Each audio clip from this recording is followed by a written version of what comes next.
ಪತ್ರಿಕಾ ಹಾಗೂ ಸುದ್ದಿ ಮಾಧ್ಯಮದಲ್ಲಿ ಶ್ರಮಿಕರ ದೀನದಲಿತರ ಕಷ್ಟಗಳಿಗೆ ಕಳೆದ 2 ವರ್ಷಗಳಿಂದ ಆಸ್ಟ್ ಇಂಡಿಯಾ ಪತ್ರಿಕೆ ಹಾಗೂ ಮಾಧ್ಯಮ ಪಾರದರ್ಶಕವಾಗಿ ಶ್ರಮಿಸುತ್ತಾ ಬಂದಿದೆ. ಹುಬ್ಬಳ್ಳಿಯಲ್ಲಿ ಇರುವ ಪಟೇಗಾರ್ ಸಮಾಜದಲ್ಲಿ ಅದೆಷ್ಟು ಬಡ ಕುಟುಂಬಗಳಿದ್ದು ಈವರೆಗೂ ಯಾವೊಬ್ಬ ಸಮಾಜದ ನಾಯಕರು ಈ ಬಗ್ಗೆ ಗಮನ ಹರಿಸಲಿಲ್ಲ. ಆದರೆ ಸಮಾಜದ ವ್ಯಕ್ತಿ ಹಾಗೂ ಆಸ್ಟ್ ಇಂಡಿಯಾ ದಿನಪತ್ರಿಕೆಯ ಸಂಪಾದಕರಾದ ವಿಠಲ್ ಪವರ್ ರವರು ಸಮಾಜದ ಕಡುಬಡವರಿಗೆ ಕಾನೂನಾತ್ಮಕವಾಗಿ ಸಹಾಯಕ್ಕೆ ನಿಂತಿರುವುದು ಶ್ಲಾಘನೀಯ. ಇವರ ಕಾರ್ಯವನ್ನು ಮನದಟ್ಟು ಮಾಡಿಕೊಂಡು ಪ್ರಶಂಸಿಸಿ ನೇಕಾರನಗರ್ SSK ಪಂಚ ಟ್ರಸ್ಟ್ ಕಮಿಟಿ, ತುಳಜಾ ಭವಾನಿ ದೇವಸ್ಥಾನ ಹುಬ್ಬಳ್ಳಿ ಇವರ ಕಮಿಟಿ ವತಿಯಿಂದ ಅದ್ದೂರಿ ಸನ್ಮಾನ ಮಾಡಲಾಯಿತು. ಈ ಸಂದರ್ಭದಲ್ಲಿ ಅಧ್ಯಕ್ಷರಾದ ಮೋತಿಲಾಲ್ ಮಿಸ್ಕಿನ್ ಮಾತನಾಡುತ್ತಾ ಆಸ್ಟ್ ಇಂಡಿಯಾ ದಿನಪತ್ರಿಕೆ ಹಾಗೂ ಮಾಧ್ಯಮದ ಕಾರ್ಯಕ್ಕೆ ಪ್ರಶಂಸಿಸಿ ಈ ಪತ್ರಿಕೆ ಮುಗಿಲೆತ್ತರಕ್ಕೆ ಮುಟ್ಟಿಲಿ, ಇನ್ನೂ ಹೆಚ್ಚಿನ ಸಮಾಜ ಸೇವೆ ಮಾಡಿ ಉನ್ನತ ಮಟ್ಟಕ್ಕೆ ಬೆಳೆಯಲು ಎಂದು ಶುಭ ಹಾರೈಸಿ ಸನ್ಮಾನಿಸಿದರು. ಈ ಸಂದರ್ಭದಲ್ಲಿ ಯುವಕ ಮಂಡಳಿ, ಮಹಿಳಾ ಮಂಡಳ, ಸಮಾಜದ ಗಣ್ಯರು ಉಪಸ್ಥಿತರಿದ್ದರು.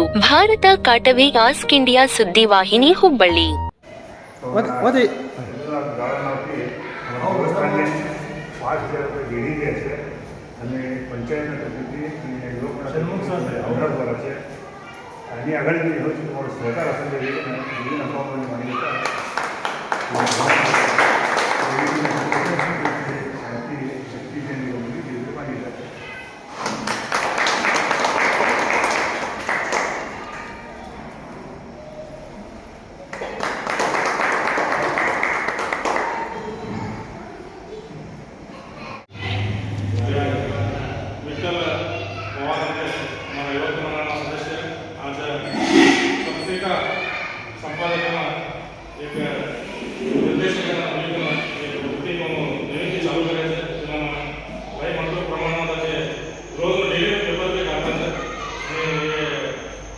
टीवी पे कैमरा यहाँ इलेक्ट्रिक